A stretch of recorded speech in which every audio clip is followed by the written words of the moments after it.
Hey there folks, welcome to Spectrum Pulse. We talk about music, movies, art, and culture. And today we're going to be talking about the sophomore album from Zara Larsson called So Good. But first, let's talk a little bit about music distribution. Now, to pretext all this, I'm not a lawyer, and I don't have a background when it comes to the licensing and publishing of music. So if there's additional legal bulwarks that come up when an album is to be released internationally, please let me know in the comments, people who know more. But that being said, in the internet age, there doesn't seem to be any good reason why any music shouldn't be available worldwide right from the drop. Now, when it comes to marketing, I can kind of see it making a certain amount of sense if you have a limited budget and you're looking to stagger out your sales push. But when I start doing research, and I discovered that a certain album wasn't even released digitally outside of the home country, that just seems like a missed opportunity. You can cultivate fan bases worldwide without having to do a lot of marketing. So when I discovered that Zara Larsson actually had a debut album released in her native Sweden in 2014, I had to reach out to my secret European contacts in order to somehow get a copy. And the more I listened to it, the more I was utterly confused why this was never released worldwide. Because as a pop debut, it's pretty great. I've tended in the past to place Zara Larsson in the same category as the pop upstarts launching the wave of Lorde. But a more apt comparison, at least on that first album, might actually be Ariana Grande. Because Larsson can actually hit those whistle notes too, and she arguably has more consistent and interesting production than Ariana had on her first two albums. I wouldn't say that the writing was all that spectacular, or that Zara Larsson was more expressive than Ariana. She could tend to be a little bit more curt and aggressive, which did narrow her range, but she could thankfully back it up with some real intensity. But it was a tight little project that unfortunately lags in the final third. It was a pretty good album, not quite a great one, but yeah, good. And then came Never Forget You and Lush Life. And I was on board with Zara Larsson, and yeah, Ain't My Fault wasn't particularly great, but her production team seemed to have some good instincts, and she had writing credits on over half the album, so I had hopes that in terms of some pure pop music in the modern mainstream, So Good would probably connect for me. Was I right? Well, I'm kind of conflicted on this project. For one, despite a few great singles, I don't think this is as immediately catchy or as good as Zara Larsson's debut, and I largely tack that up to production that doesn't nearly flatter Larsson as much as it should. But I can't dismiss the fact that this is tropical production style as a trend that, if done poorly, can sound even more cheap and flimsy than most modern pop. And that's taking into account that I'm not exactly wild about it as a whole, it's just kind of overexposed at this point. So is this more an issue with modern trends in mainstream pop music, or Zara Larsson's approach to it on her sophomore album? Well, the easiest way to evaluate that are the elements that would remain distinct regardless of the genre, whatever Zara Larsson would bring to the table. Now, again, I'm not expecting much here. This sort of light, more dance pop side of things doesn't exactly need a lot of intensity, and how well the capricious bounce of a song like Lush Life works, that's complete proof of it. What I have a harder time discerning is what makes Zara Larsson's writing distinctive from the rest of the pack. She tends to party a little harder than Alessia Cara or Lorde, and tends to avoid the blunt sexuality of Tove Lo, and unlike Halsey, she's got vocal personality and an impressive vocal range. But despite being able to bring as much firepower as Ariana Grande, her delivery is more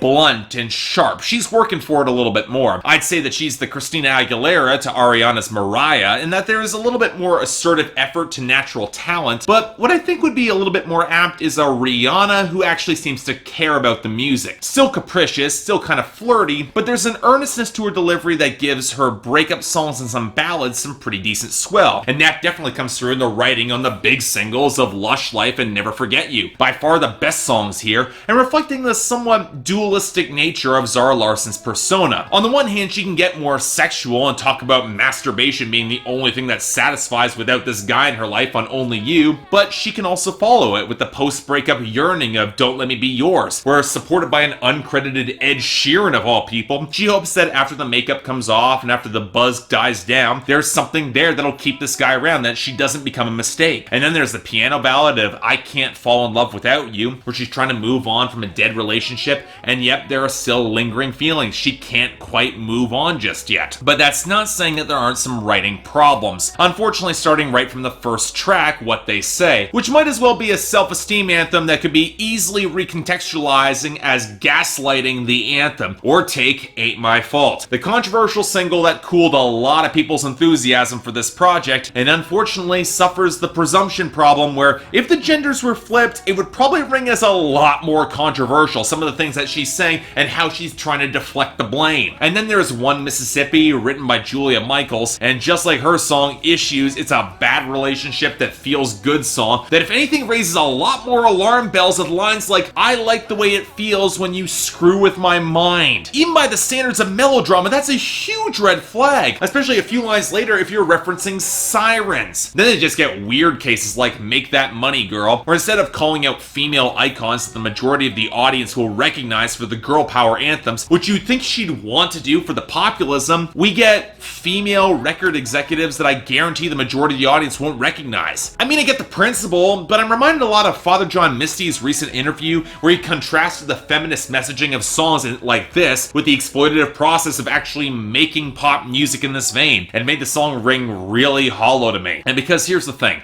a lot of the writing on this album isn't exactly outright bad, but it certainly does feel kind of thin and insubstantial, not given enough depth or character to really stand out for me, which unfortunately parallels the biggest issue of this album, and that is the production. And here's the thing about tropical production that so few people seem to understand. For this material to not sound cheap or chintzy, it needs to have body and texture, the tones need to pick up some warmth, the percussion needs to actually have depth to it. It's one reason why, despite how airy and thin so much of Kygo's debut album Cloud 9 was, I still call it a pretty damn fun summer album that I return to this day, and I'll continue to give him credit for his production balance. I probably underrated that album. And yet, all across this record, all the seams of the sloppy mixing, the poor blending, or even budgetary constraints, they start to show through. Even on tracks like where they get Ed Sheeran on guitar like Don't Let Me Be Yours, it's hard to appreciate that because of all the fake horn-like synths. And that lack of greater texture and depth isn't just all over the place, it's wildly inconsistent between songs. Despite being derivative of Ariana Grande's The Way, the title track's piano and beat feel incredibly flimsy, especially when you compare to songs like Never Forget You and Lush Life, as does the quasi-breakbeat across What They Say, or the sandy tapping hiss of Sundown, or the painfully thin pitch shifting and bombast of Make That Money Girl, or the overloaded and yet still feeling underweight Funeral, which probably shouldn't bring in tropical touches for a song about bittersweet heartbreak, at least not against that melody. And then that's not counting the production choices that just do nothing for the songs, like the chipmunk vocals on the bridge of Too Good For Me, or the wonky vocal layering on One Mississippi. But what bothers me most here is the vocal pickups for Zara Larsson. You'd think that given that she's a belter, she'd give him a little bit more space in the mix, or at least a pickup that gives us the fullness of her voice. But more often than not, it's just flattened out or sloppily layered. The absolute worst case is on Sundown, opposite Wizkid, who somehow sounds worse than she does. The mixing on that song was so bad, I actually went to Tidal to see if I had gotten a poor quality mixer for my iPod, and if the FLAC version was better there. Turns out, the mixing was just that sloppy, and that is a problem. Now, that's not saying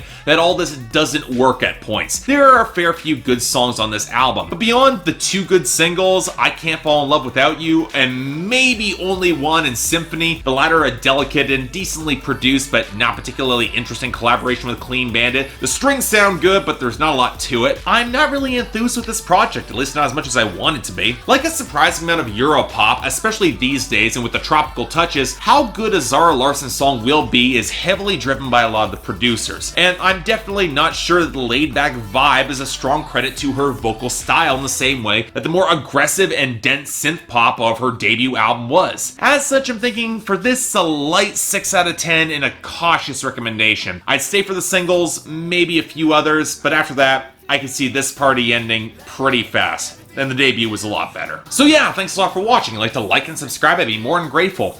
If you guys are actually curious about picking up this album, it is available internationally, so links in the description below.